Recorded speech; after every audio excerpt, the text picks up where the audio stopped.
Welcome to Red Pill University. I'm your host, Jody. I'm here with Mike. Tonight, we are going to continue our course, picking up where we left off last week with approaching. So, the first thing we're going to dive right into is pretty straightforward. It's how to transition from the approach to a genuine conversation. So, a few rules to live by right here. So, the first thing, back in the day, when the whole PUA thing was all the rage, they'd come in and they'd say, they do like an opinion opener. Got some cat hair here. And then they would offer a false time constraint. And you see this all the time in marketing. You'll see a little countdown timer, 14 minutes until this special offer goes away. What they don't tell is if you refresh the page, the counter starts again. Stuff like that. So that's one tool, though. It's still valid. You can actually use a false time constraint or a real time constraint to kind of answer the question of, if you're a stranger talking to this person, one of the first things that goes through their mind is, who is this guy and when's he leaving? So what does he want? What does he want? So if you can at least address the when's he leaving with a time constraint of some sort. So guys, really quick question. I got to keep going here, but blah, blah, blah. That's one example of how you can do this. Ideally, again, all of the stuff that we're talking about, the more congruent, the more real it is, obviously the better it's going to be. I don't recommend lying. If you tell the truth, you ain't got to, remember what you told somebody. You'll never get caught in a lie if you tell the truth.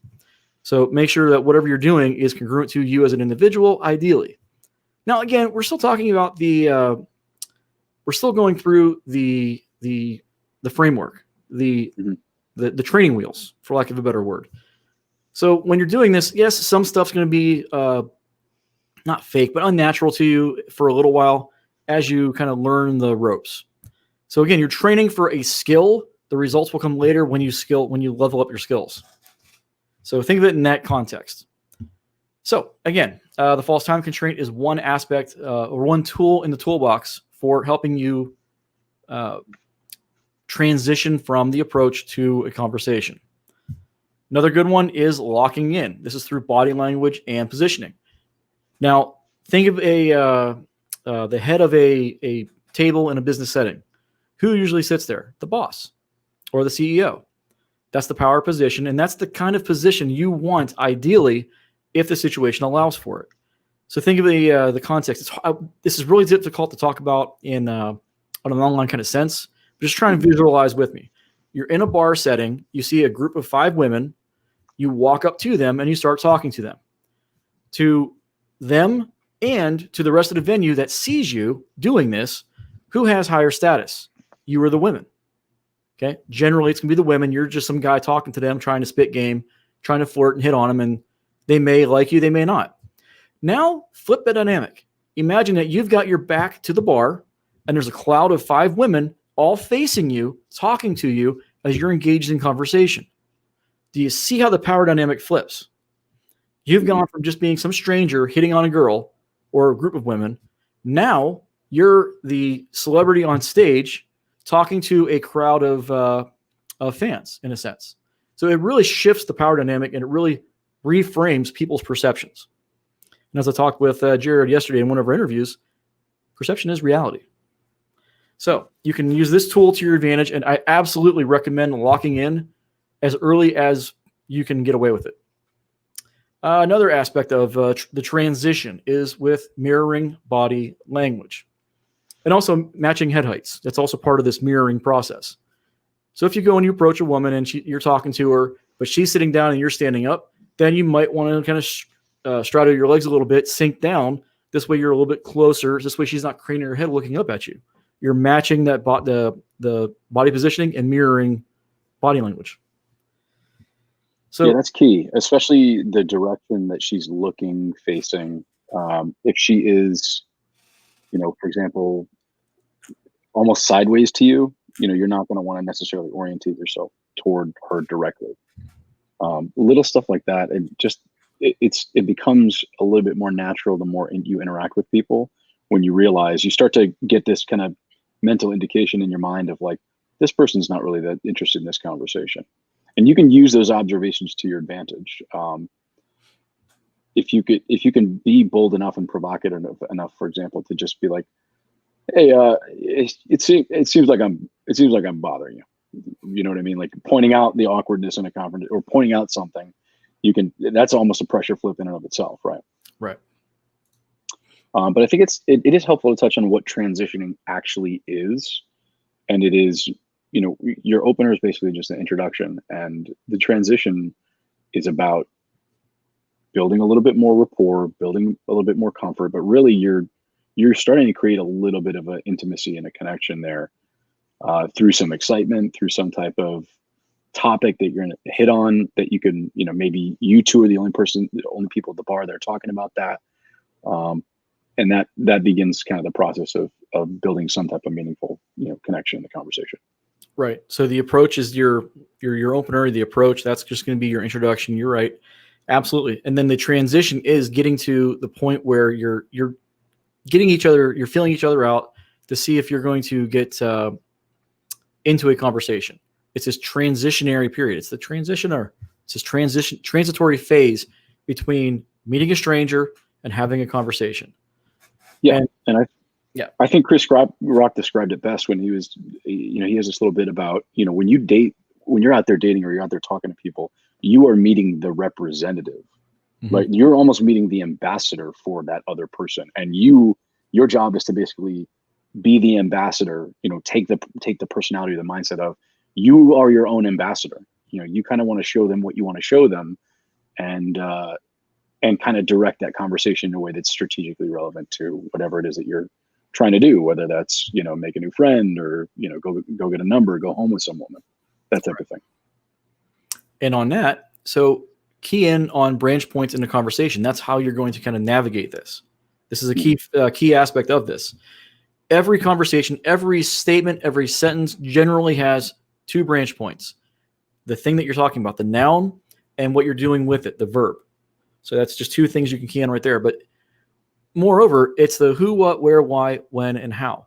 But really, we can drop the who and just focus on the 4WH, because the who is going to be you and her, generally speaking, 9 times out of 10. So that's already covered. So the what, where, why, when, and how.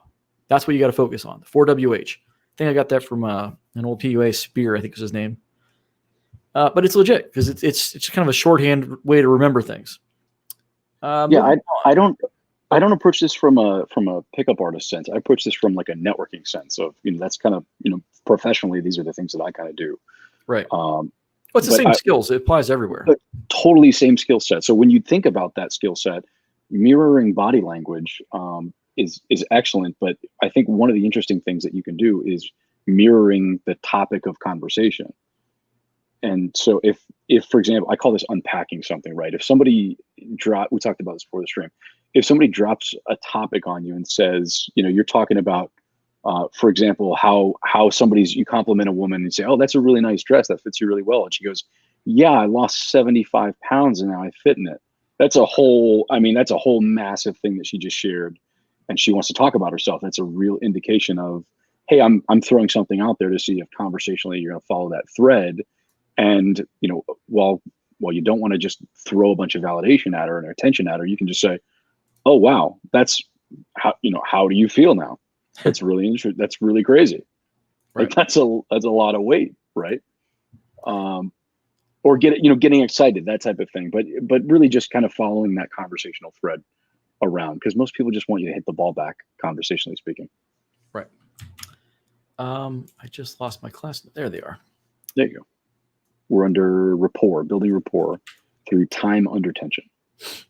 All right. So time under tension is it's a term from lifting. So think of it this way: you're talking to a group of women or a woman. You're having a conversation. This has actually happened to me many times, where I think things are going just fine. I want to set up a date. I get their contact information. We're all good to go, and then I'll go back to my group. And then I'll find some other guy will come over and start talking to them. And then she goes home with that guy. What did I do wrong that he didn't? Well, very simply, I left when I should have stayed. So he had built up more time with her, and it raised his mere exposure effect more so than mine. Even though we had a good conversation, we both liked each other. We were going to go on a date later. We already set all this stuff up. But he swooped in and got the girl, and I didn't. And it comes down to this is why I always say in the Keep It Simple Stupid, approach and stay.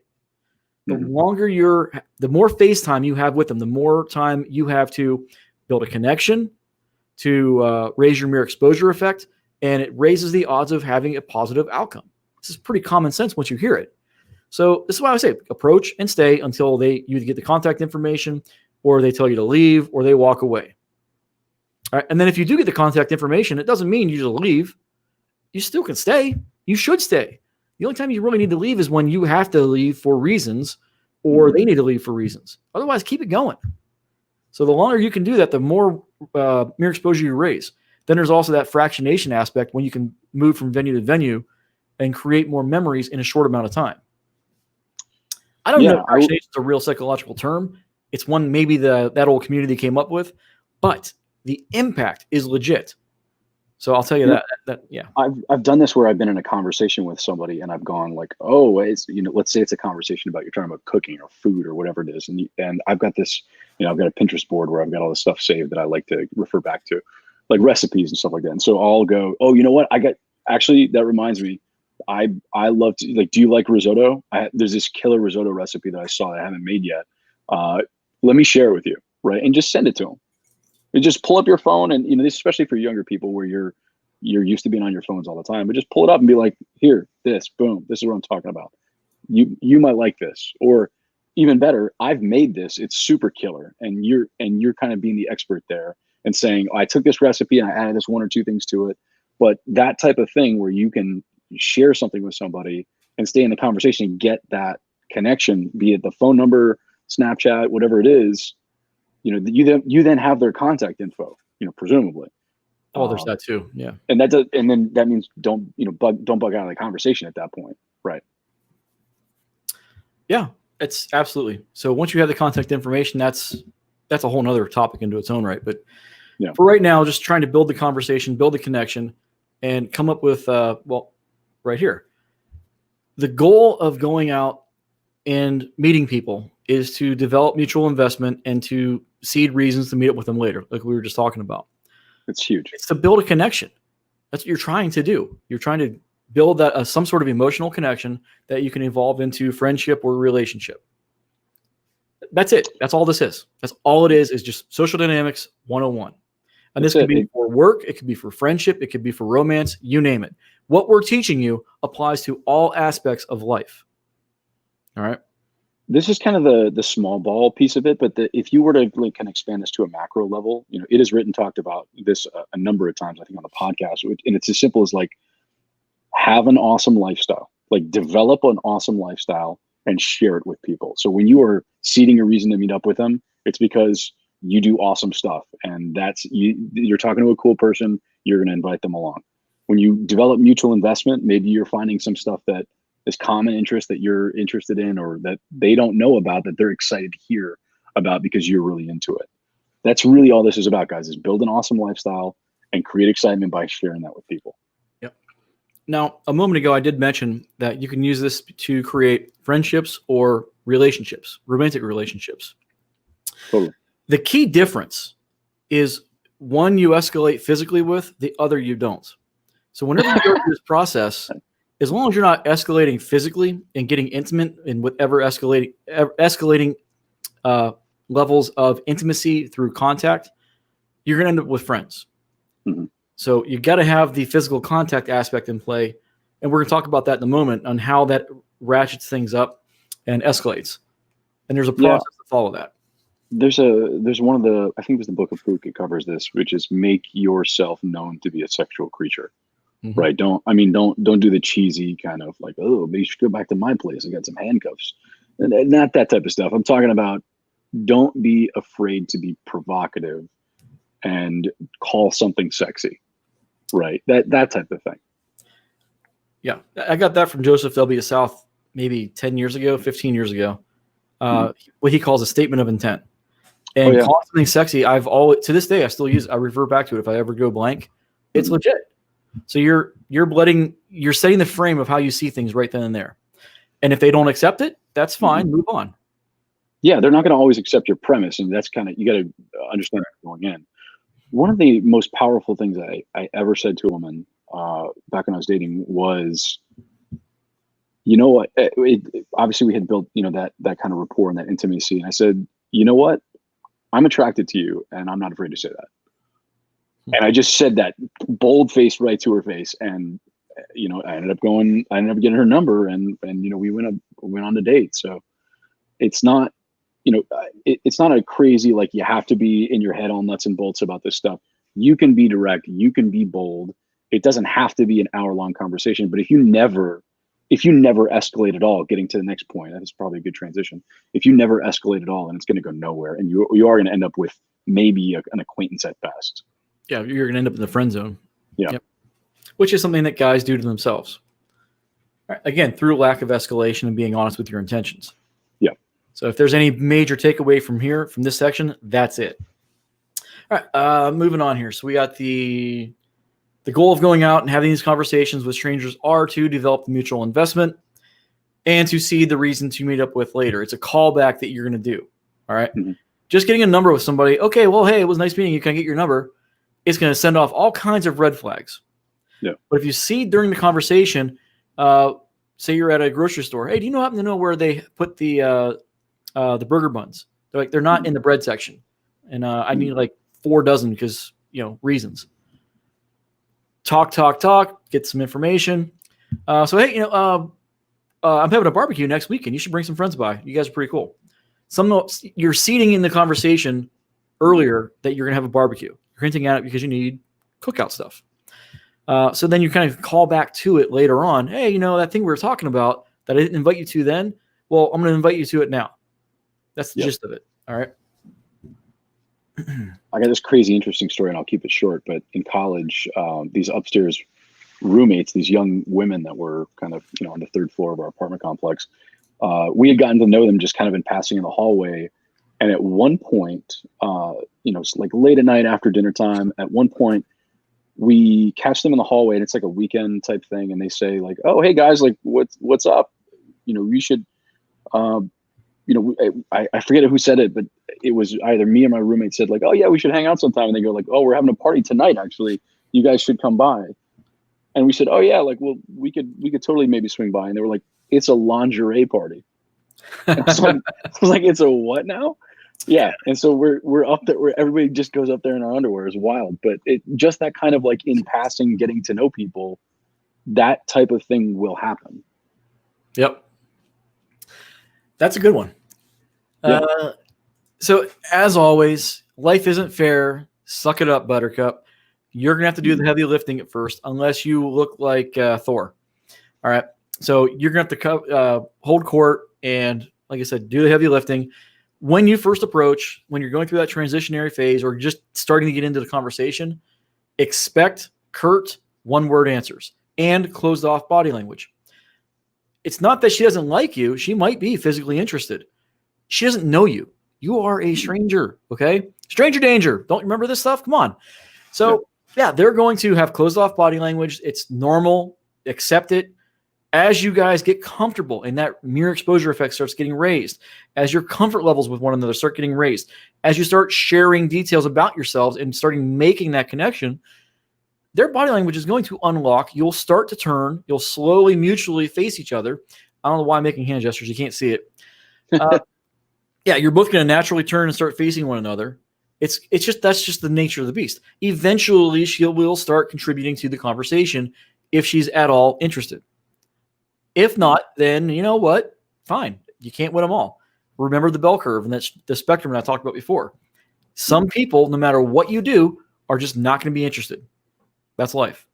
And the more attractive, the better your presentation is, and the better your not only your presentation physically, but the better your delivery, then the more likely they're going to be interested in hang out and see what you got. All right, see what you're selling. So going to the notes here. Again, expect closed body language, short one-word answers over time. Yeah, I've already covered all this. Surface questions versus digging deeper. I think I got this one from Adam. So horizontal versus vertical questions. Maybe it was Spear. I forget. One of these guys. But it's good information to know. So the horizontal stuff, it's that surface level questions that are really boring. This is where you feel like you're in an interview. What do you do? Where are you from? Blah, blah, blah. Boring. Don't do that. Now, the 4WH questions are good for digging deeper. So let me give you an example. So you're in college, right? So what do you study? Oh, I study blah, blah, blah. Really? Why? What made you want to study that? That's the what. Yeah. So you're not just asking, what do you do? You're asking, why are you doing it? Yeah. Why do you find that interesting? Right.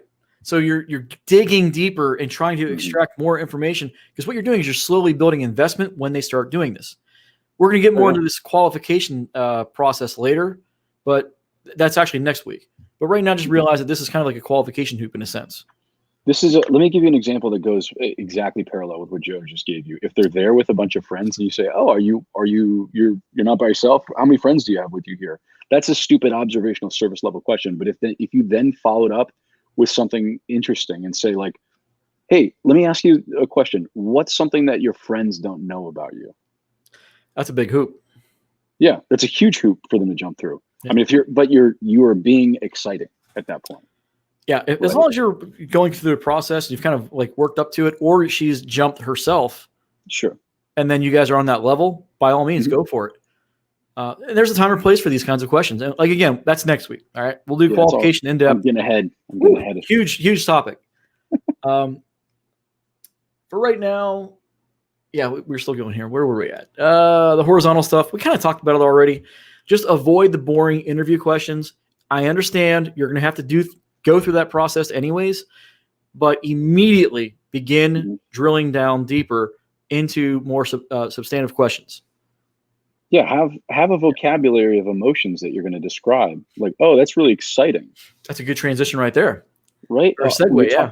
You're talking about tapping into emotions. Like, oh, that's really exciting. Oh, that sounds pretty scary. Just express a basic emotion. Right? Express basic emotions and use emotive language. That's the key. Yeah. Guys just don't typically talk this way unless they're in that secret society kind of where they've been acclimated to women's way of communicating. Most guys aren't. Most guys are very analytical, plain, factual based, very boring shit. So yeah, if you can get into being more emotive. Now I'm not talking, artist style quoting poetry. All right. That's not what I'm talking about. Let me give an example. All right. So using the thoughts and emotions. All right. I actually have a little script right here. So the bad conversation was my TV broke last weekend during the middle of the game. So I picked up the new one on Monday after work. A better conversation is I was watching the game last weekend and just poof, they were making that last drive for the touchdown. And then the whole thing just went black. And I was so ticked off.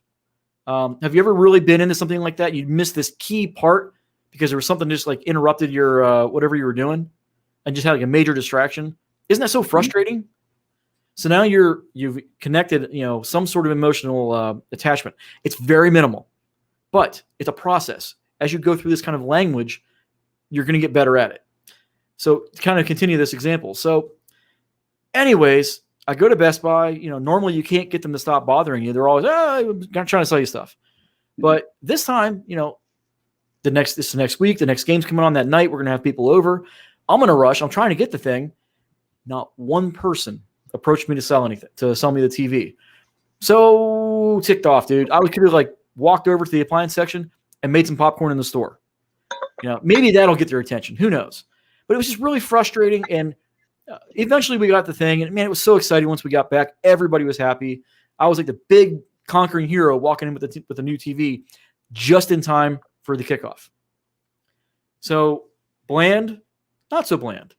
So play around with the emotive language and try to tap into, and also if you can correlate it to an example, a story that they've told, and make the emotions somewhat connect, then it's going to be way more powerful. And also, I like the check-ins, what I call checking in. You know what I mean? Have you ever? What was that like? Really, tell me more. Mm-hmm.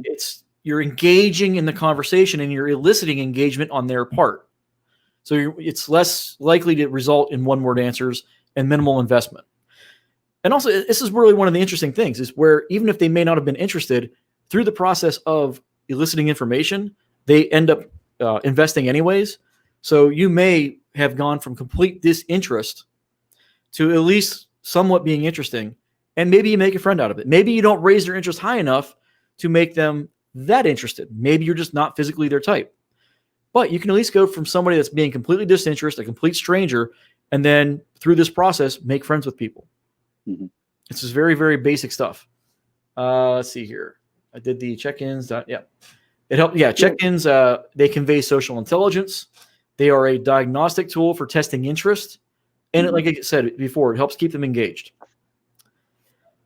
All right. Let's see. Rapport. Have a few topics in mind to screen for common interest. If your thing is RC airplanes, that's your thing. So try and figure out a way to navigate the conversation in that direction. When I was in the military, I worked with some special operator types, and I got some ancillary training on how they do their combative training.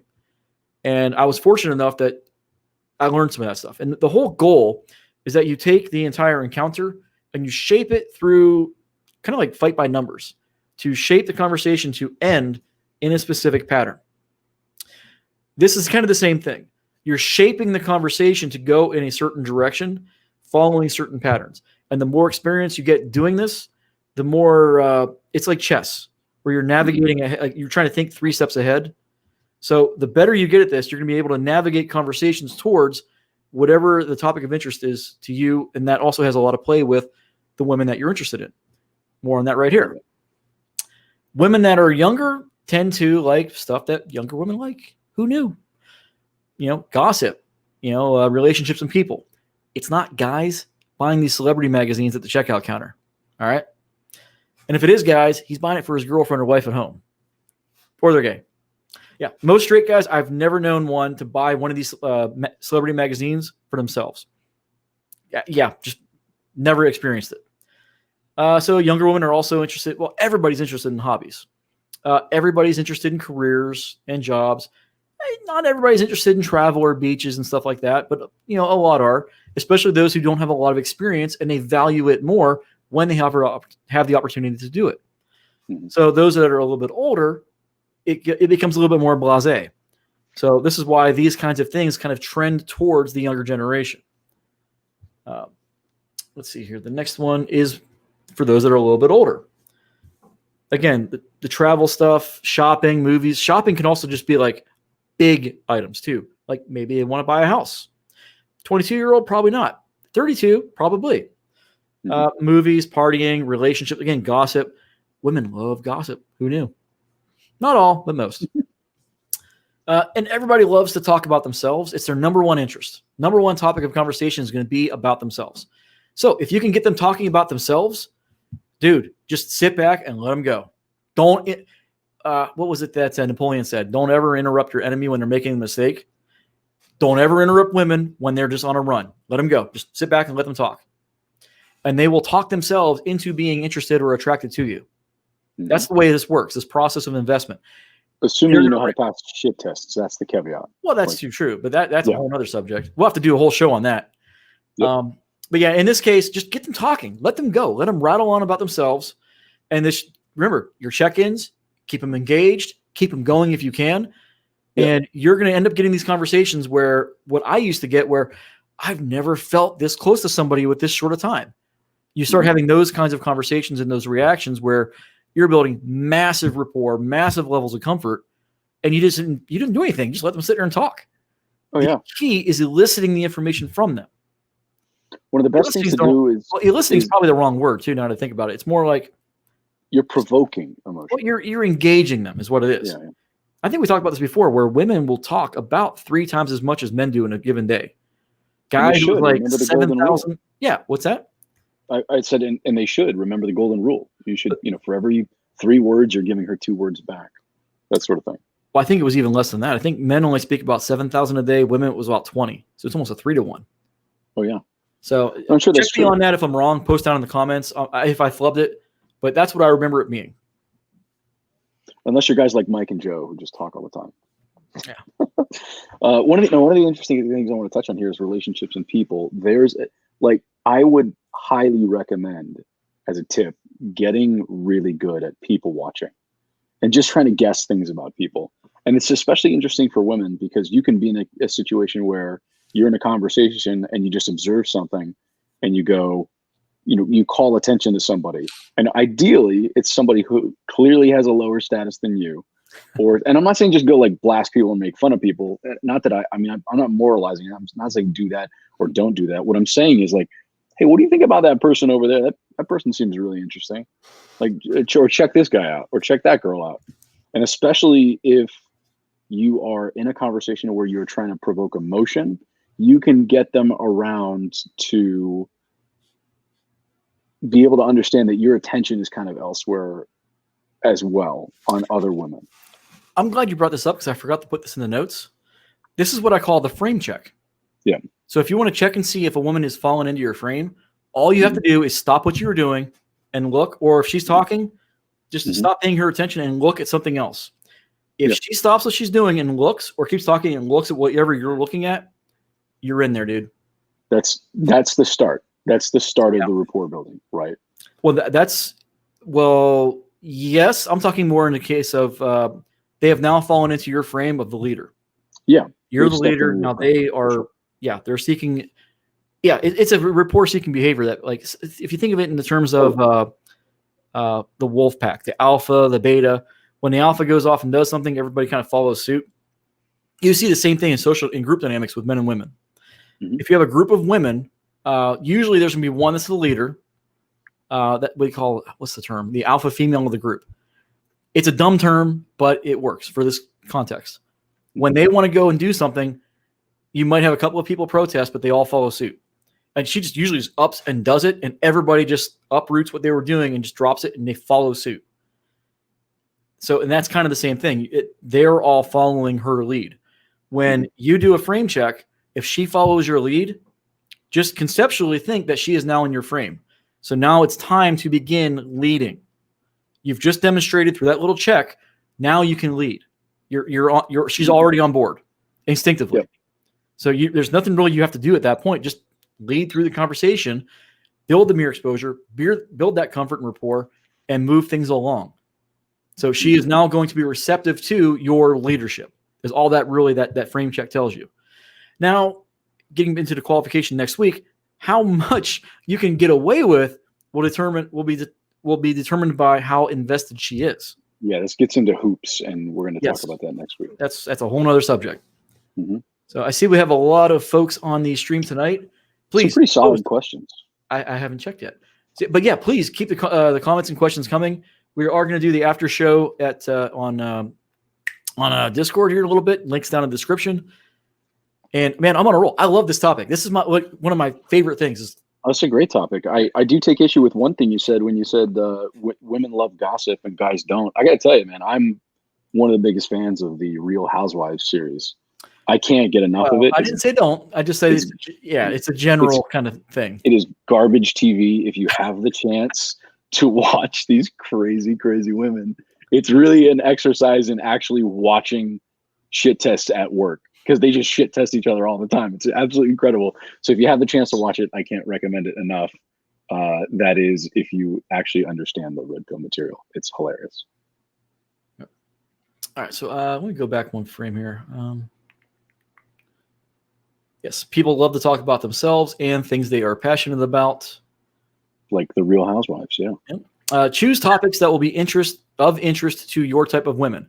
Now, this goes back to what I was saying before about being congruent. Don't just talk about shit that you're not interested in because you think it might get you laid. It's got to be congruent to you as a person, all right? This is going to have to track to your individuality. But have some intentionality behind the subjects that you're going to talk about. So if you love going to the beach because you love to surf, most fun I've ever had with my pants on, yeah. It's man, it's so fun. So I talk about, my trip to Sydney where I learned. Bondi Beach, dude, loved it. Manly Beach, loved it. So I can talk about those subjects because they are important to me, even though they might be on the list of things that are going to be highly engaging for women of the age set or that demographic that I'm interested in. So there's a coinciding right there that is natural for me. It may not be natural for you. So in that case, start thinking about topics of interest for you, hobbies, travel, whatever they might be. And for me, it's food and it's basically food and like really cool restaurants and good stuff to eat. It could, if you're a different kind of if you're of a different kind of hobby skill set, if you're a geeky kind of guy, then, maybe you're into comic books, conventions, that sort of thing. And you can steer the conversation a little bit toward that. Right. And you just said the optimal word right there, steer the conversation. Yeah. But the second part of this is if the type of women you are interested in are generally interested in that sort of thing, right? Like if you are a guy that's into comic book stuff and conventions and you tend to find a lot of girls there that you're attracted to, then definitely talk about that. If you are that kind of guy and you are interested in women that lift weights all the time, probably don't talk about that, because you're going to sell yourself into the desert. You're going to be talking about comic book stuff and they're interested in, lifting weights. That's not a recipe for success. On that note, if you're going to be able to read women here pretty quickly if you do this enough. All right, within maybe a month, you're going to pick this up like that. When you see their eyes glaze over, just snip the thread. Just go right into another topic of conversation. You start talking about comic books and video games, and they're just like, yeah, just bug out. Just be like, oh, is that a Louis Vuitton bag? That's really interesting. Like, non sequiturs are your friend. Yeah, that's true. Yeah, I think it goes back. There's another. You just did it. Oh, did I? You just did it. We're going to talk about this in a second. I love that. I did it on purpose. I wanted to see. Okay, it happened. Yeah. Mark this time. I'm going to fill the dead air because it's YouTube. So is what it is. That is true. It is TV. When you got me distracted. What was I going to say? Oh man, I don't know. I'll come back to it. All right. Let me go to the next slide here. I think this is coming up on the end, actually. Yeah, we're pretty close. So building deep rapport happens through this conversational process. Remember, we're already well past the transition. This is assuming you're locked in. You've been able to engage them in conversation. You're now having this back and forth process. Don't be afraid of the awkward silence. Think of it as a rapport break. We're going to talk about that in 2 weeks when we do rapport breaks. And I just kind of went dead for a second on the air, and Mike's like, started talking. Yeah. It's a rapport-seeking behavior to want to fill the silence, because the silence is awkward. That's all it is. Oftentimes, you'll get this They're breaking the silence to engage you, to seek rapport with you, because it feels awkward. No one likes to feel awkward. That's the gist of the rapport break. I have one of Mike's tips for this is if somebody says, and especially in a woman, if a woman says "so" in a conversation and she's trying to kind of point out that awkwardness or move things along because it's a rapport seek, if she's trying to get the conversation back on track and she says "so," you can say "go on," or she says "so," I love and that. you can say "yeah, please continue," because it's just a pressure flip and it puts it back on them.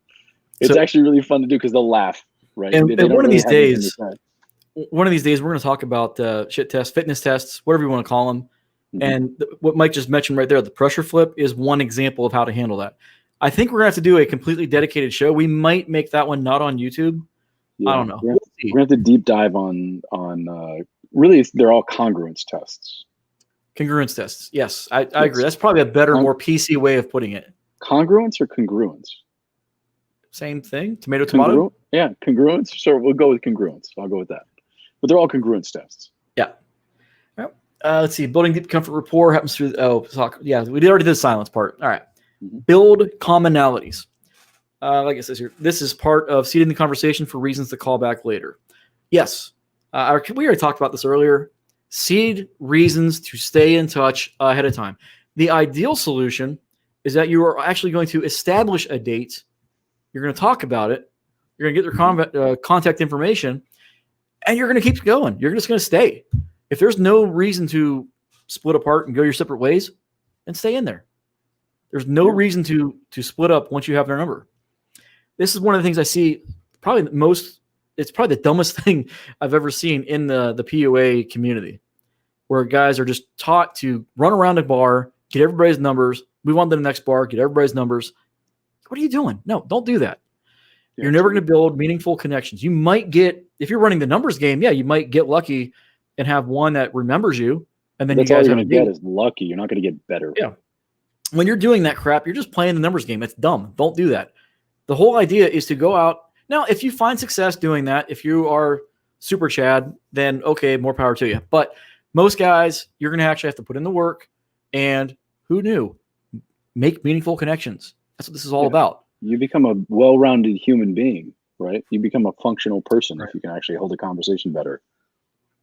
And when people wonder why I'm doing this, oh my God, YouTube, they're going to ban you. It's this kind of stuff that I'm trying to get across. This isn't your daddy's PUA shit, okay? We are talking about legitimate, real-world applicability to building connections. What you do with that connection is up to you. Game is amoral. It's not good. It's not bad. It's up to the practitioner. Mhm. And it's all about, in my opinion, trying to make people get together.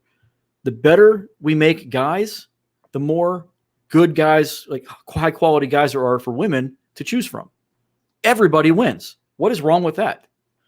So by getting guys to be less socially awkward, to level up their game, level up their looks, the presentation, it's just making more well-rounded people. Yeah, And we it's talked giving about guys- this in Yeah. the intro. It's building your personal power, having better options, being more attractive, and that gets you to be able to get what you want. And that's kind of it's where the self-improvement piece meets the external needs of, like, hey, if you want to have a healthy sex life, you need somebody else in the equation, generally speaking. Yeah, and there's nothing wrong with, well, this is where it comes into being. I mean, in the truest sense, this is empowerment for men. Yep. Women had, the sexual liberation movement. Men have us. It's the equivalent, is the way I see it. So many guys are, well, anyways, we're getting off topic. That's a whole nother issue. Let me just kind of focus on this right here. We have, let's see here, building the commonalities. Yes. Seeding reasons to stay in touch that you're going to call back to later. And then also, we talked about this in the investment episode. You give a little, they give a little. You give a little bit more, they give a little bit more. It's this back and forth process of building mutual interest and a mutually raising investment level or your exposure. Now, ideally, if you're key. What's that? It's so key.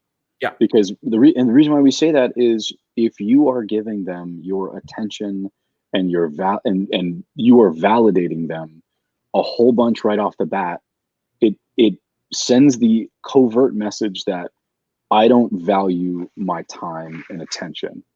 I'm not careful and I'm not considerate with where I invest in people.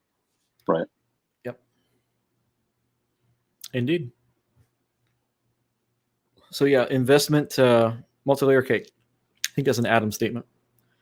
Moving on.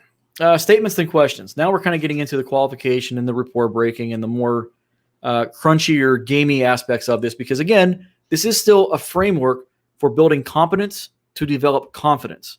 Eventually, these structures are going to fall by the wayside, because then you'll actually have the social savvy, the social acumen, the social intelligence to go out there and be natural. That's the long-term the long-term goal. This is just, we're giving you guys a process to follow that you will become better. Then you can kind of let some of these rules of thumb fall by the wayside. We always tell guys that are new to the community you don't give compliments to women. You don't buy them drinks, because guys have so many bad habits we're trying to undo. And the whole thing is that we're teaching you guys a framework to undo the bad habits and create these rules of thumb that later on you can actually break. Believe it or not, you can actually buy a woman a drink. Who knew? But you've got to have your head straight before you can do this stuff.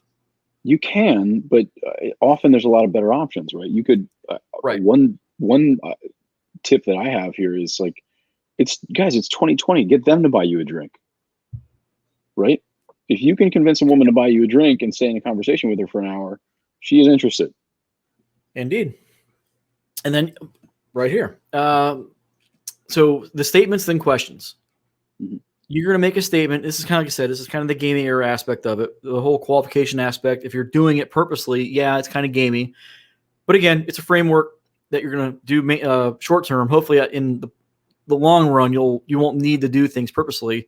You're just going to be able to read people and you'll do things naturally. So in the meantime, you're going to make statements and then questions. So this is what they call, it's like cold reading. You're going to make a statement about them, and then they're either going to agree or they're going to disagree. They're going to correct you, or they're going, oh my God, how did you know? So if you say, you look like, I'll bet you're a veterinarian. Oh my God, how'd you know? Well, then you can have some fun with it. Oh no, dogs. I hate animals. I can't stand them. I hate pets. Whoa. Yeah. Okay. So it's giving you feedback to work with. And you're also able to screen, is this somebody that I'm interested in or not? I don't know. So yeah, cold reading is a really useful tool. So you're going to make a statement. They're going to respond. Then you have, again, the verb and the noun. Now you've got 2 branching off points, at least based on their statement. Then goes into the 4WH. Do you see how this all kind of wraps back around? So they give you, you give them a statement. They respond in kind. That gives you stimulus or data to branch off of. Now, the general flow is going to be, you're going to get the statement, the question. There's some feedback. And then if it's a statement, if you get the response that you like, you're going to give them a reward. Now, this is where people might get their panties in a bunch. They might get wrapped around the axle. It is kind of Pavlovian, but not really. So what you're doing is this is the reward is going to be some sort of thing, ideally, to escalate. This is the physical escalation. This is the key distinction that most guys kind of fall down on. This is why they end up getting friend zoned, because they don't ever push boundaries. Yeah. Give you an if example. They're responding to you, you can give them, in that case, the validation, right? Yes. And say, if they say, "Oh, I'm not a veterinarian, I'm a nurse," and you go, "Oh, nurse, that's really cool. I think that's a neat profession. Right. Like, why'd you get into it like that?" But that's validating. It is. And like I said, it gives you more things to work with. But the main takeaway that I want you guys to learn right now, whenever you get a positive response, never, ever punish them. Don't take away attention. Even if you're not getting maybe the full answer that you want, maybe she's like justifying why she doesn't like dogs and cats. Maybe she had an incident when she was a kid. So if she starts justifying and is rattling on, like, again, don't interrupt them. If they're giving you legitimate responses and they're engaging in the conversation, even if it may not have been the result you wanted, let them go. And you're going to reward them for that investment. And by rewarding, again, it goes back to the escalation versus lack of escalation. One example of escalation is, that's awesome, high five. And then it escalates from there. The very first escalation is when you touch them on the back of the arm, get their attention, they turn around and they look at you. Then you deliver your opener. And I think I talked about this during the approaching episode, where it's just kind of rewind the thing here just for a second. Way too many guys are going to see a girl, especially if it's in a bar or a club setting, where they walk up, they see the girl, and they just start yammering on. And then the woman will turn around and say, "What?" It's not that she didn't like what you said. She never heard what you said. You didn't get her attention beforehand. So this is hard to demonstrate via the internet, but you're just going to give them a little quick back of your hand on the back of their forearm, just for a pause for a split second. Excuse me. Get their attention. They're going to face you or look at you. Then you can start talking. And this is really true for anywhere. You're just going to get their attention. It doesn't matter how you do it. Get their attention first. Then deliver your opener in the approach. So that's all I have to say on that. But when it comes to this, any thoughts on that, Mike? No, I think you're absolutely correct. Just make sure that you are getting their attention, and it's almost less important, kind of what you say. We talked about this in the last video of you can literally just open with a, "Hey, I was interested to talk to you, and here's why." Like, "Hey, I'm Mike. I'm interested to talk to you," or I'm curious to get to know you. You just threw me back. So I used to work with some guys down in College Park. They would go out to the college bars, and their opener, I shit you not, was, "Hi, I like salad." And the girls were like, "What?" And then just like, I'm just kidding. I'm just messing around. And I'm like, "Oh, it's what you do afterwards that matters. It's not what you said. It's how you said it." He was fun, energetic. And then they immediately plow forward into a conversation. "Hi, I like salad." That is incredible. Yeah. And who doesn't?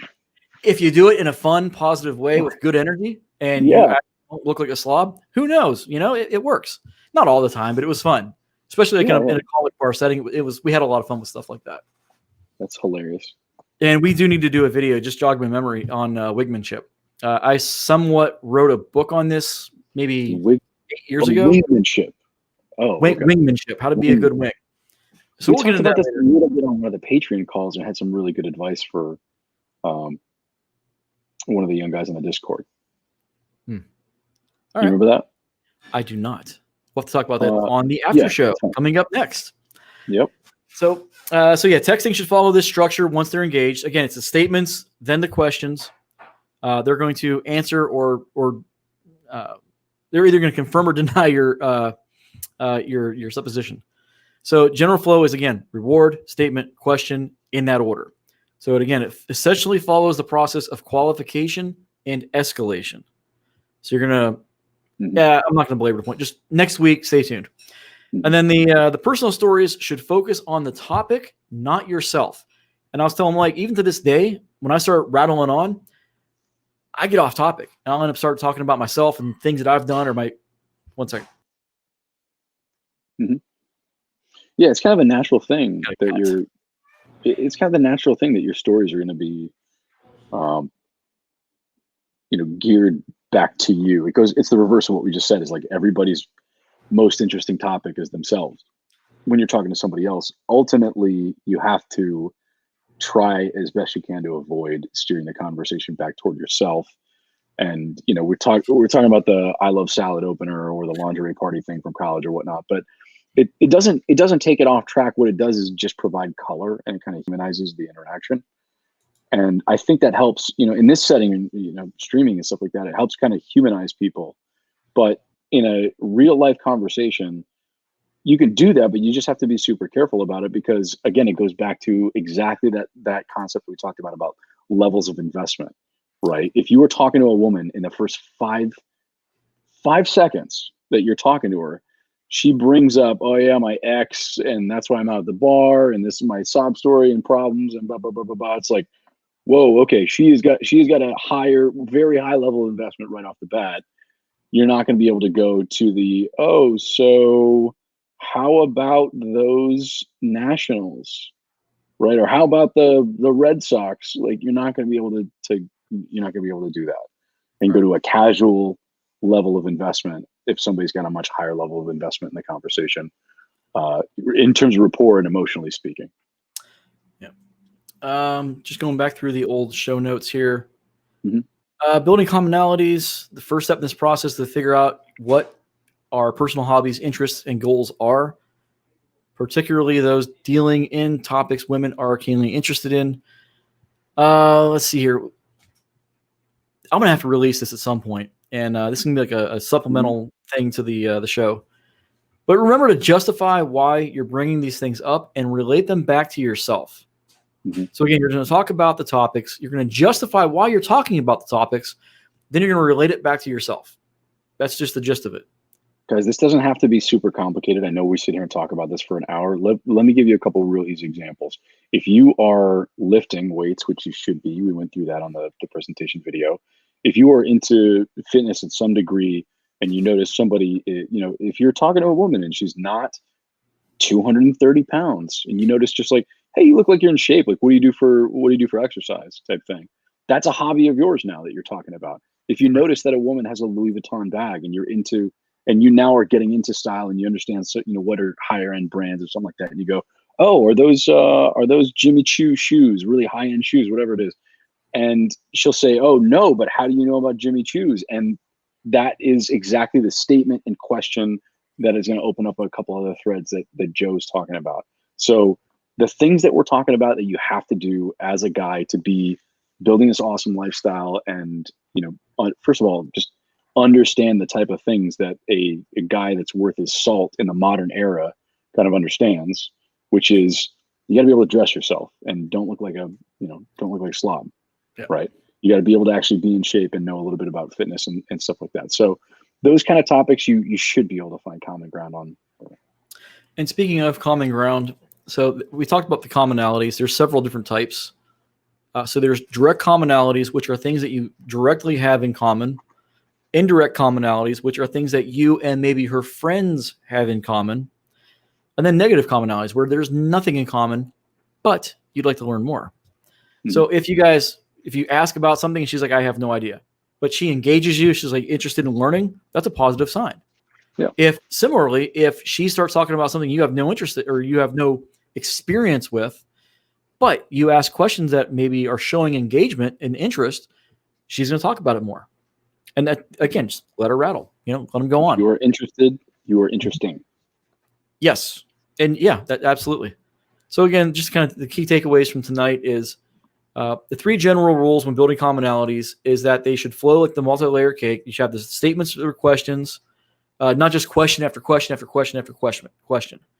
So again, statement, then question. And then once things kind of get going, reward, then statement, then question. So that's the gist of it right there. And then also, again, justify why you're talking to them and whatever this is that you're bringing up, and then relate it back to yourself.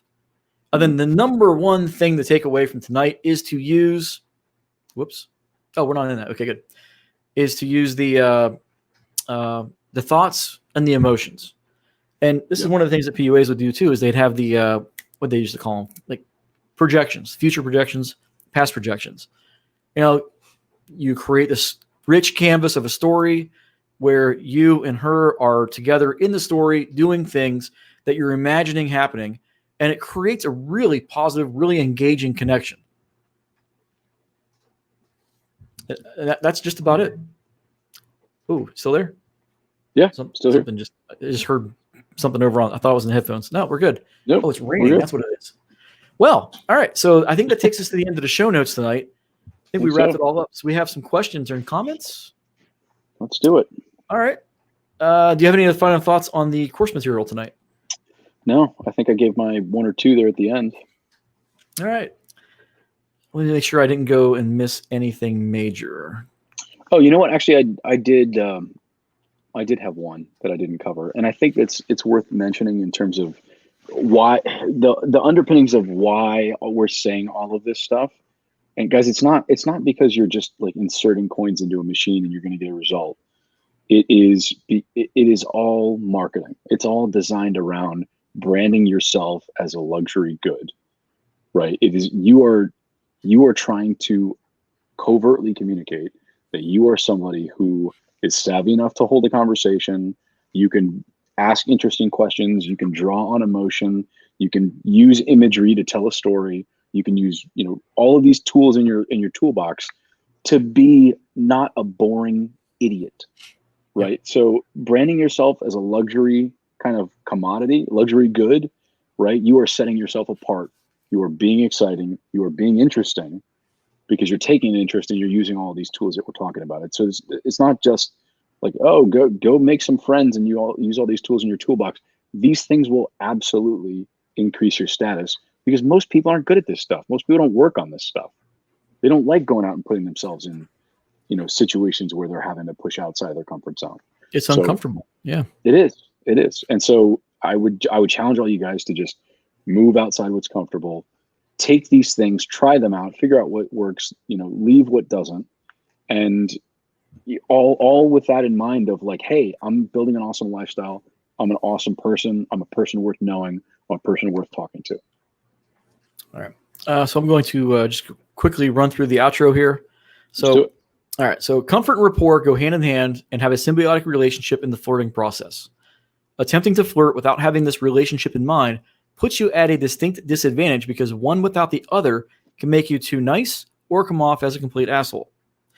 Comfort is critical when approaching, as well as during the process of escalation, which we're going to talk about more later on, and really in all of your interpersonal communications for that matter. If the person isn't comfortable with your presence, then you're fighting an uphill battle. The goal when you first approach should be to make them comfortable as possible.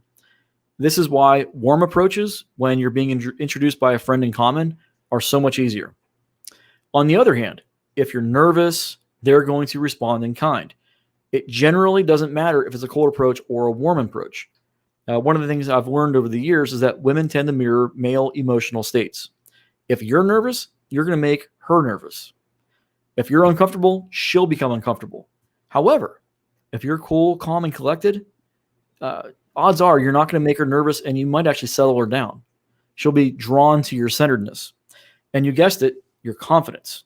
Mm-hmm. So I personally believe this is why when women vent to men and the men get flustered and they become Mr. Fix-It, that the women get upset. They don't want Mr. Fix-It. They want to let it go. They want to get it off their chest. and eventually, ultimately, mirror your calm emotional state. So, generally speaking, if you allow yourself to get wound up, she's going to get wound up as well. So, you want to do the opposite. Rapport is simply comfort plus a level of familiarity, which traces right back to mere exposure. You need to build a level of comfort and familiarity so that rapport can develop. The key to building things towards a relationship is as soon as you have rapport, break it. Don't sever it completely, just break it temporarily and shake things up a bit. There's a big difference between breaking rapport and severing it. Breaking rapport also goes by another term that most people are more familiar with. It's called flirting. So in the larger picture sense, what you're doing is being exciting and giving her emotional stimulation. Generally, they call it push-pull, but I don't want to get too focused on the terms. There's a question about push-pull that we can cover in the questions. All right. So it's important to remember that breaking rapport can take many forms, such as cocky funny, what Mystery called negs. And it's really it all boils down to old-fashioned teasing. Yep. So but it's your intentionality behind it that's going to really drive some of this. So all of these examples fall under the greater umbrella of breaking rapport, which again is just at its heart, it just means you're flirting. So the main, and we're going to get more into this later with breaking rapport. So whoa, hold on. Woo. The ringtone's going off over there. My Google Home just decided to start playing endless, whatever that. Alexa, play Despacito. I got headphones on, brother. Yeah. I think my boy messing with me. So, all right. So I want to kind of break it down, and I think we're about done with this.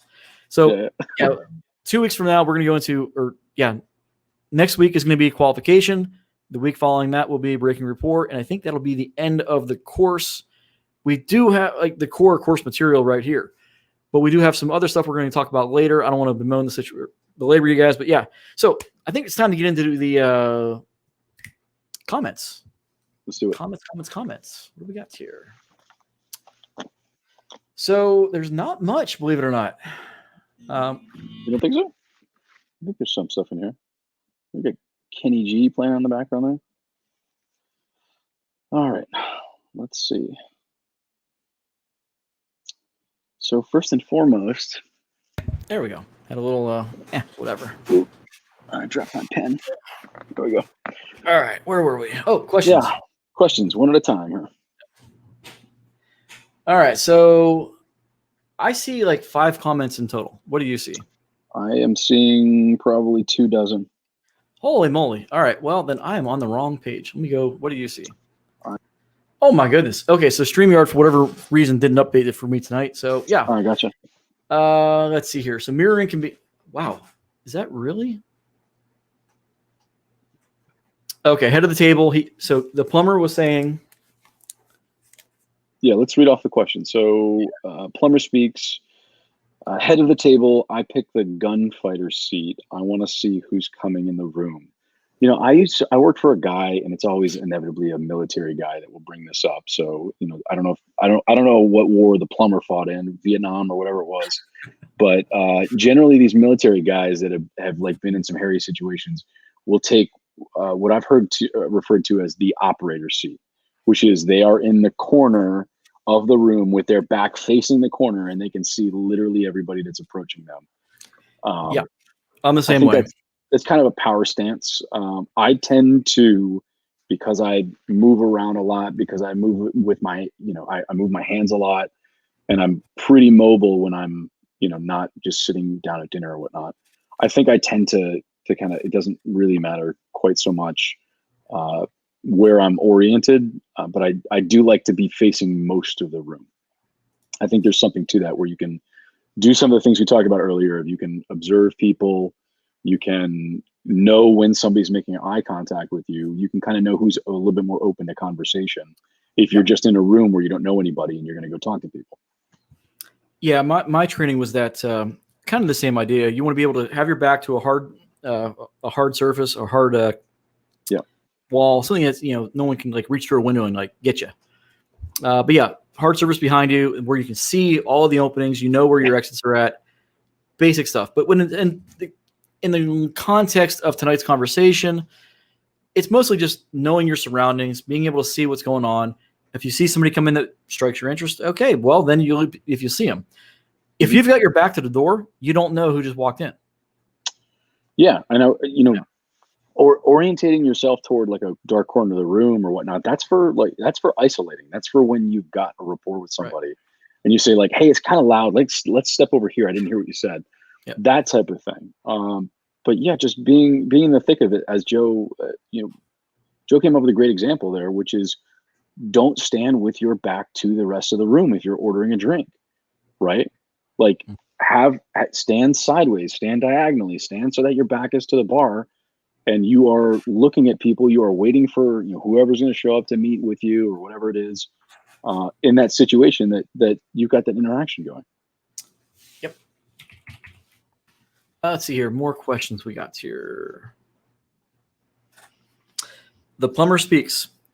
So mirroring can be nothing more than rephrasing what they just said. People love that, and you get communication skill points for doing so. Yeah, if you repeat back what they said. Points. Yep. Yeah, it's what's that? It's sales points. I was repeating back what you said. Communication skills points. Yeah, and it is a kind of mirroring, I guess. But yeah, repeating back what somebody says in just kind of slightly reworded form shows that you're engaged, and it's what do they call it? It's active listening. This is active listening 101. Especially if you flip it in the form of a question. I love this suggestion, Joe.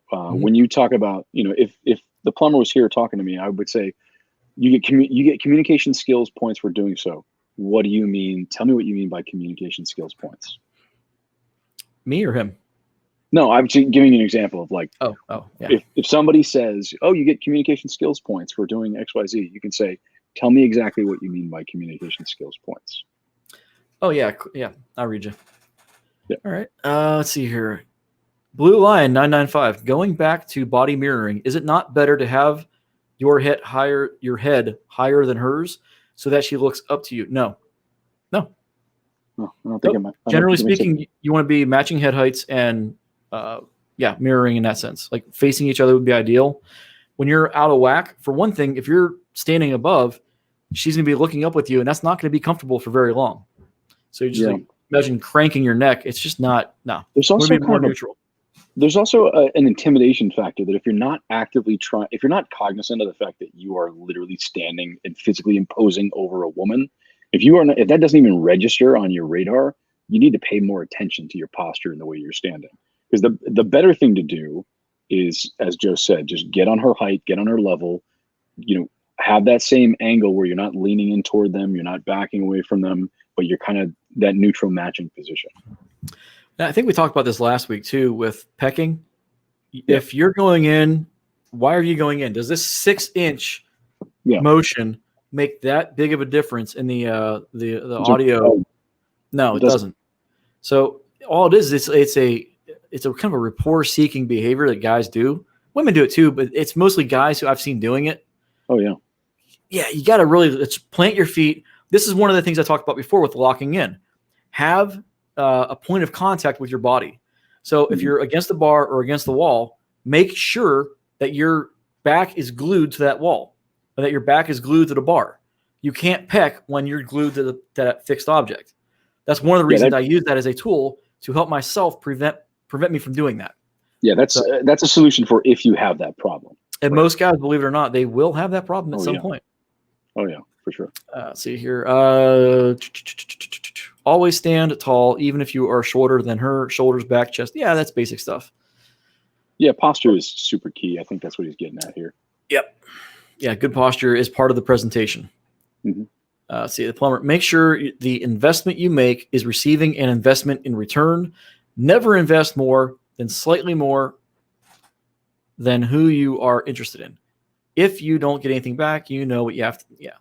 So yeah, it goes back to what Partisti said in the 16 Commandments, that 3-to-2 kind of ratio. Golden ratio. The idea is that you want to be slightly less invested than they are, especially when you're new to this stuff.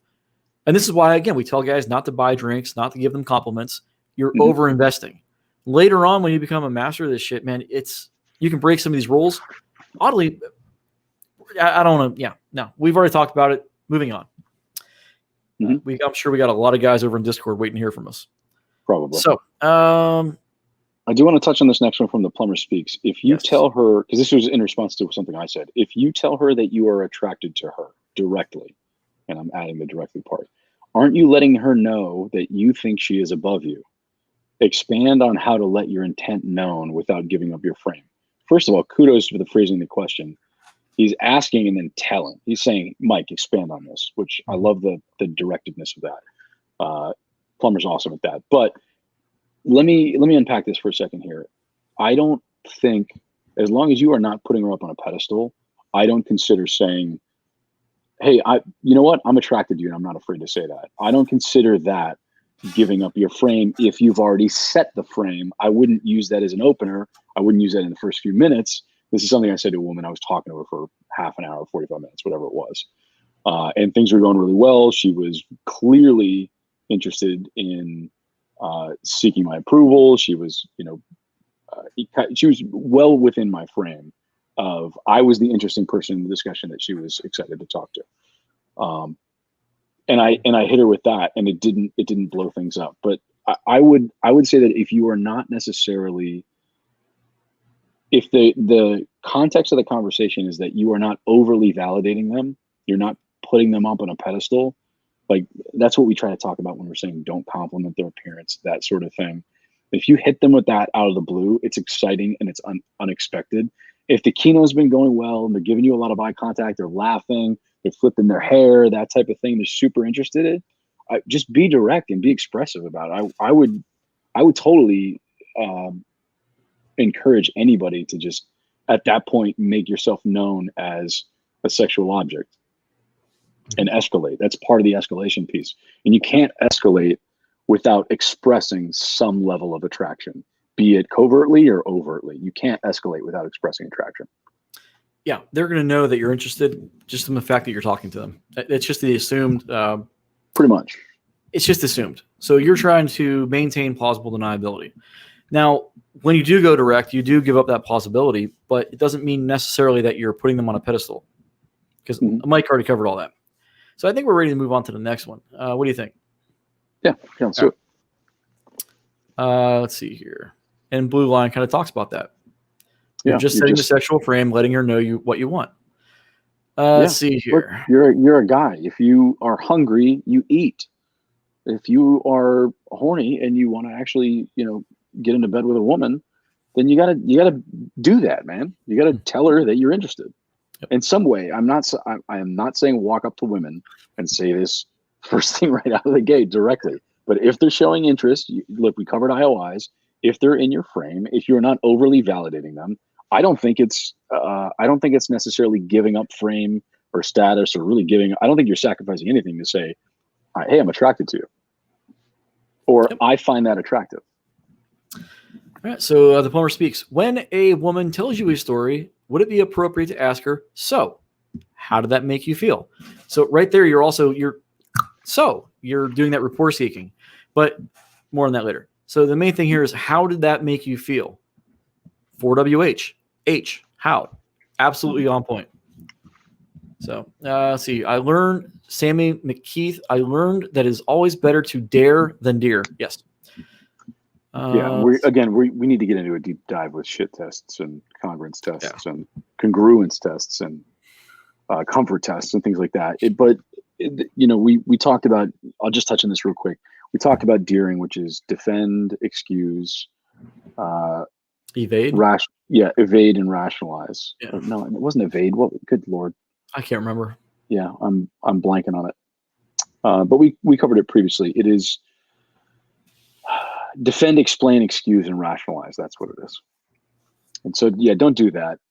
Just from a general shit test standpoint, and that is going to, that is going to put you in a position where if she is breaking the rapport, that's kind of what a shit test is.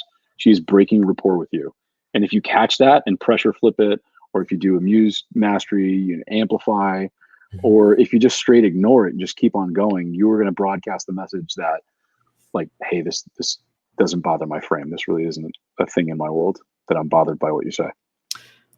We're kind of giving it all away right now in the comments, but when women break rapport, that's, again, it It's flirting. That's all it is. If they're not doing it to be malicious, they're just doing it to test you. That's their version of flirting. All right, that's all that is. So don't get wrapped around the axle and take it to. Don't get butthurt when they break rapport with you. That's flirting. All right. That's their part of checking to see if you are, if you have a strong frame. It's a frame check. They want to know that you are not a thin-skinned person. When You just coined a phrase, my friend. Yeah. We're going to replace shit tests with frame tests. I like that. It's a frame check. Frame check. I use that. Yeah, I've used that terminology on Discord a number of times. Guys, it's a frame check. And sometimes, and I'll get into this a little bit deeper when we go do this deep dive, but in my opinion, here's the sneak preview. In my opinion, a frame check and a rapport break can be two separate things. And I'll dive into that more deeply. Yeah. So that'll be next week. Let's see here. The Plumber speaks. Women are interested in drama, so verse yourself in current high-profile drama and have something funny to say about it. That's fair. That kind of talks about the current events and gossip. Oh, yeah. MK Ultra. What about when you ask or move to a topic of conversation where she is more knowledgeable than you? How do you keep that in your frame or handle it? Don't worry about that sense. Ask questions. Be interesting or interested, which will make you interesting. So think about that sense. So if she's a pro, ask her like, whoa, maybe you can teach me something, and you learn from something from her. Yeah. If you frame it in that sense where you are, the frame is she's the expert, you're the newbie, you're eliciting information from her. Here's what you need to do is you need to take leadership and tell her that you want her to tell you about that topic. Oh, I don't know much about that. Like, tell me what you find interesting about that. Tell me take more. Leadership, right? Yep. Lead the conversation. If you are leading the conversation, even if it's a topic she's comfortable with, I talked about this, I think 1 or 2 episodes ago, which is the stop go game. It was like, oh, hang on a second. That sounds really interesting. Tell me more about that. Just play stop go. Just do that. And, let them talk exactly about whatever piece of that topic that they want to talk about, but you control the pace of the conversation. Yep. Sammy McKeith. Would you say that most girls in this day and age are devoid of interesting hobbies and are more in tuned to their phones in the gym? Well, I'll tell you what, given the obesity rates, I'd say they're not in tune with the gym, not on average. Yeah. I'm not going to get into the whole, blah, blah, hating on women thing, but let's just say that I think it's, I personally find men a lot more interesting in terms of hobbies and stuff that they have going on. It's a rare woman that actually, I think, has really cool hobbies or builds a cool lifestyle. I just think that that's not necessarily something they're oriented towards. I think most women are orientated toward, the Real Housewives or whatever it is that, they got going on. That's kind of superficial social media stuff and stuff that is not real kind of, deep subjects. Like a lot of guys in the Discord talk about philosophy, talk about, deep stuff around physical fitness, nutrition, all kinds of really interesting pursuits that I generally don't find women talking about. They talk about, makeup and clothes, stuff that is very superficial. But that's just my experience. Your mileage may vary, but I don't find most women trying to build an interesting lifestyle. Well, that tracks to my experience as well, because really super attractive women don't need to. They're going to end up screening guys that already have that, and they're just going to kind of date them and kind of, they're going to tag on to their guys' interests, right? Yeah. So I used to have the party bus. I knew promoters. I saw how it worked with the bartenders. It's the exact same thing. Yeah. Where women that want access to exciting drama, whatever, they're going to date these guys because they're fun and exciting. They're the bad boys. They're whatever. And they're getting that fix so they don't have to develop these hobbies on their own. Now, not always. I mean, there's going to be a lot of women that do, but again, this goes back to screening. You're going to qualify, or you're going to screen for interest, and you're digging deeper in the conversation to find out, do they have hobbies? If so, what are they? You want a real cool way to find out, like kind of put a woman on the defensive, or at least be exciting and provocative. If she talks about like something that doesn't seem like a womanly hobby, like, for example, she'll say, oh, yeah, I actually really like hockey. And you go, oh, did you date a hockey player? Like, Tell me about what was his name, the hockey player that you dated, like, and just assume that it's a guy's interest that she tagged on to, and just watch the hamster spin of like, how am I going to justify that? No, I really genuinely actually like hockey just because I like it. Or if a woman says she likes professional wrestling, like, guys, like, what woman have you met that genuinely likes professional wrestling, that just sits around on a Friday night and watches WWE? I just ask her about it. Ask her what guy she Odds dated. are it's going to be one of two things. One, she had brothers, and that's how she got introduced to it. Yes. Or two, she had a boyfriend that was interested in it. That's it. It's very, very rare to see certain hobbies, to see women gravitate towards them naturally on their own. I'm Like I not saying said, it doesn't happen, but it does happen. It's just you got to play the odds. Look at the numbers. Yeah. Where were we on the question or the comments? Oh no, I closed the wrong window. Damn it! All women right. are interested in drama. What? This is so we answered MK Ultra's question about when they're more knowledgeable than you. So the next one would be Sammy McKeith. Would you say that most girls in this day and age are devoid of interesting hobbies? No, we answered that one too. So it's kind of hard finding an interesting girl in the States these days. NGL. What's NGL? Not gonna lie. Okay. Yeah, so I bet that's true. Like, look, if you are talking to a bunch of women that you don't find interesting, like, make them interesting. Tell them about something that's interesting to you. Like, I've talked about this previously, but women will fill the shape of the container they're given. Yep. Right. If you are really passionate about something and you talk about that, of like, hey, I'm really I keep going back to cooking is my thing, I guess. If you are really passionate about, like, you know what, I love the food trucks thing. We talked about this last week. You know what? I'm really into like different places to eat. And have you ever been to XYZ food trucks? Oh my God, it's awesome. You'd love it. There's this super exciting little ice cream gelato kind of truck. There's a really interesting lady that runs this taco truck, whatever it is. Just use emotional words to convey how excited you are about something. See if she grabs onto that, and then, boom, ask her if she wants to go get some tacos, man. It's not that complicated. Let's see here. Stay in the pocket as long as she's engaged. This is the Plumber Speaks. But I'm always interested in leaving them wanting more. You have to be able to see when the interaction is winding down. Don't overstay. That is true. That's a good point. It's very easy to overstay if you don't have that emotional intelligence and that social savvy developed just yet. But in terms of the framework and the training wheels, it's better to overdo it than to underdo it. That's my perspective in this context. There's not a lot of downside to you just keeping talking to her. I understand what he's getting at with wanting to be provocative. I would say that there are other ways to be provocative in terms of leaving them wanting more, which is, if you're at a bar, go grab a drink. Don't tell her what you're going to do. Just say, wait right here, go off to the bathroom. And they're going to be wondering, where the hell did this guy go? Right. So you can use that concept of leaving them wanting more. Don't explain what you're doing. Just saying, like, oh, can you stay here for a little bit? I'm gonna be right back. It's just gonna be 1 second. I'm gonna run to the bathroom. No, don't tell them that. Just go, you know what? I'll be right back. Wait right here. Or better yet, don't say anything at all. If you're in a group of a bunch of people, just ghost and come back. And if she says, where were you? I couldn't find you for a minute or two. Guess who's in your frame? IOI. Yeah. Bingo. Guess who's in your frame, boys? Like, come on. Not that complicated. So, moving on here. So, Archbishop, how did you gain all of this experience? Was it all life lessons or stories you heard from friends? Most of it's life experience. Yeah, I mean, a lot of that. I would say that knowing the material, like, start with the sidebar and read about other situations that other guys have been in. And this, let me just plug the Discord, right? All of this experience about, I'm married. I haven't been dating for a long time, but the stuff that's working that guys are sharing in the Discord makes a ton of sense based on my experience, and I can connect the dots. So the type of text message game or Tinder game or Hinge game or whatever you want to call it, of whatever's working now, given context and strategy, like, yeah, I can.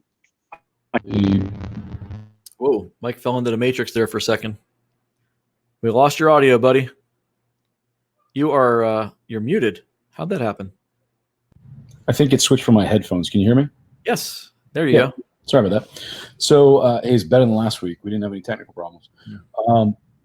So I think the younger guys on the Discord really provide a lot of experience as to guys that are in kind of prime dating territory, right? In their 20s that are, really exploring their options. And I'll just leave it at that. And so the best thing you can do is join the Discord, contribute, know the sidebar material, and just expose yourself to other guys that are interested in kind of the same things that you are. Yes, and we're going to do an after show here shortly. We're winding down the comments right now. Blue Lion 995. Would it be a good idea to bring the push-pull technique in the rapport building stage? Ask me again in 2 weeks, because it's all going to tie together, and that's going to play an important part in this. We're not there yet. All right, so just hang in there. James, I am her orbiter. Explain. Yeah, he's trolling. I don't. He's trolling. She's okay. Do we want to read the next couple? I got to read them ahead here. He spoke. Okay, Blue Line. You spoke about finding and expanding on commonality to build rapport. What about challenging their views? Kind of opposites attract in a fun way. No, this is what you do like when you're actually off on a date, feeling each other out. Whenever you're just getting to know each other, and it's like you've just approached them, dude. You're not going to go in and, hi, I'm Joe. Nice to meet you. Let's talk politics. It doesn't work that way. All right. So yeah, leave that stuff for the date. And still, even then, politics and challenging each other in hard fought arenas, no, probably not a good idea until later on. Yeah, I would stay away from any real hard-hitting topics. And there's a difference between being exciting and provocative versus being just conflict-oriented, right? Like you are essentially, it's a rapport break or it's a topic break, right? Like you were just inviting a debate, and really a debate is not what you want to get into. Yep. Let's see. I like to. This is Blue Line again. I like to joke and tell girls I can read hands like a psychic, and make statements and cold readings. Usually exaggerate to make them laugh. I found it helps with Kino escalation.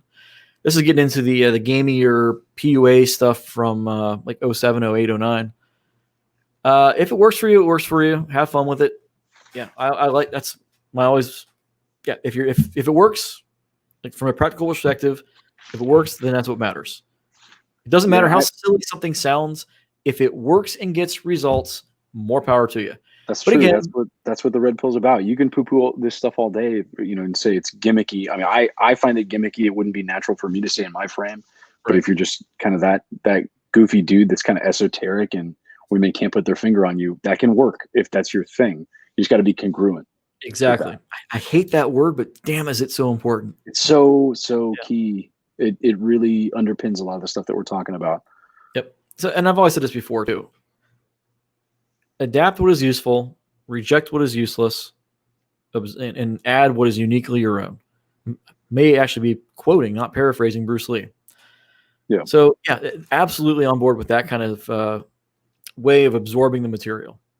So if you're doing this whole stuff from the Mystery Method 2007 and it works and it's suited to you as an individual, then it really doesn't matter where it came from if it suits you. That's the important thing. All right. Exactly. I can take this last one from Alpha 002. So if a woman says she's interested in stuff like philosophy, etc., is she lying, or is she trying to act like a man, or is she genuinely interested? I think this is an interesting question. And I know that this is in reference to me saying that that's not been my experience. I'm not saying women don't like chopping wood and smoking cigars and, hunting and all this crazy masculine stuff that we like to do. But chances are that she got exposed to it through a guy, if she's interested in that. And maybe she developed an interest for it. Like some women like to fish, and that's great. And like more power to them. But I guess what I'm saying is, if you can actually use that as a point of actually being interested in her and saying like, oh yeah, what do you like? Some women will go like, oh yeah, I like hockey. Well, what do you like about it? Or who's your favorite team? And they'll go, they don't really like hockey, guys. Like if they don't have a solid, like, at least one or two things that they can say to indicate that they're really interested in that topic. Like if they say, oh, I like baseball, and who's your favorite team? Oh, it's the Yankees. Oh, really? Like, what do you think about their bullpen? And she knows one or two of the guys that are players. Yes, then she's interested in baseball, right? And you can ask her, how'd you get interested in that, right? And I'm telling you, more often than not, she dated a ball player, dude. So we got one last question that I think we skipped earlier by accident. The plumber speaks. Yep. You only get one chance to make a good first impression, and that goes both ways. You'll always see the best in everyone at first. So if they are shitty, that tells you a lot. Yeah, that's a good point. Yeah, if they're not on their best behavior in a sense, if they're being a really crappy person when you first meet them, now it could be Yeah. they're having a bad day, or it could be signaling that there's worse to come. All right. Yeah, if somebody shows you who they really are, if they tip their hat and they're just, completely awful, just believe them the first time, man. Like don't do this type of thing where you get in your head. And Joe's right. Like maybe they do have a bad day and just who cares? Like don't get in their head. Don't worry about what's going on with them. But if they're pretty generally awful in terms of, I don't want to have a conversation like, hey, go screw off, dude. Like get out of here with this pickup artist bullshit. Like if they're saying that kind of thing, just like, all right, you know what? Your problem. I was just trying to have a conversation with you. You know what I mean? Don't say that, but you just take that approach of like, all right, whatever. It's not a big deal. Not anything to get wrapped up in. Yeah, you can't win them all. Yeah, the big takeaway that I would like to communicate from tonight, and this is a saying that Ryan Stone has, and I know I quote him sometimes, but his stuff is so apt sometimes. The reason that they call it game is because it's supposed to be fun. It's not supposed to be high stakes. If somebody's awful, or if you're taking it too seriously and you're really nervous, what is the worst that can happen? What are you going to get, a drink thrown in your face? Somebody's going to slap you across the face? It's not likely. It's absolutely not likely. I've had conversations with thousands, probably tens of thousands of people in my life. I've had a drink thrown in my face absolutely one time. I think Right. that once, maybe for me too. Maybe. Yeah. Yeah, one time. That's it. And it wasn't the end of the world. You'll be fine. Yeah, the worst case situation you might get normally is just a back turn when you're first starting out, Pretty much. and they walk away. That's the worst case I think reasonably you can expect to see. You're going to be standing there like a chump is the worst that can happen, which it happens. And like I told what's it called? So if you don't make mistakes, if you don't have bad reactions, if you don't get rejected, you're never going to learn. You're never going to grow, and you're not going to develop the skill. You've got to make the mistakes in order to learn from them. That's part of the process. All right. So just think of every time that you have a bad reaction or you make a mistake, it's an opportunity to learn. Mm-hmm. All right, it's not just for this, it's for everything in life. Anytime something goes sideways on you, just recognize the silver lining is that you now have an opportunity to learn from that mistake. Yeah, it's a data point. Yeah, it's a data point. That's a good point. No pun intended. So I think we have covered everything. I think we're ready to head on over to Discord. And Pretty much everything. one last thing before we do. Shout out to all of the patrons. Yeah, Down for the sure. list, all right. So Blue Lion 995, The Lion, Liam Cregan, Koza, Reese, Mr. R.A. Smith, Dante Wang, and my thing decided to refresh. That's weird. Andy Hyun, Matthias, Lee Barlow, Crow Colt Cowboy, Curran Fugati, and Brulafe. Thank you all for your support. We're actually almost at a point now where I can actually hire somebody to do some of this editing. Okay. Man, that's gonna be nice. Joe's keeping all that money, folks. Don't let him fool you. No, we really appreciate the support, guys. It's again, we're putting a lot more time into this than anything, and we've had people on the Discord say like, "Oh, I'm surprised you guys don't charge for this for your time or whatever it is." Look, the reason why we're here is we want to get the message out. We care about this. It's part of our mission. That's why we're here. Not to mention the time sink. It took me 4 hours to edit yesterday's interview. Part of that was when Premiere decided to crash. Yeah, it happens. That sucks, man. Yeah. And I spend a lot of time, moderating the Discord and listening to just ramblings, off-topic stuff, and the idea there is, we want to be giving you guys relevant stuff. So the more feedback, the more questions, comments, the better. We want to make this relevant, and all the material that we're kind of curating and bringing to the table here, we think is relevant because it's foundational stuff. But as we go along, people are asking for, can you do a deep dive on mission? Can you do a deep dive on frame, that type of stuff? And I think those are topics worth diving into. So we do actually, we care about the feedback, we care about the Patreons and what they want to see out of this, and we give them our time. But that's what this thing is about, man. It's just trading notes. It's a big think tank. Yeah, we had oh man. You know what? Come on over. We'll talk about it again. Mission, goals, man, that's been such a huge topic this last week. So Yeah, yeah, that's- I think we're going to call it here. You're all welcome to come on over. The link to Discord is down below. Please, we'll see you there. See you guys around.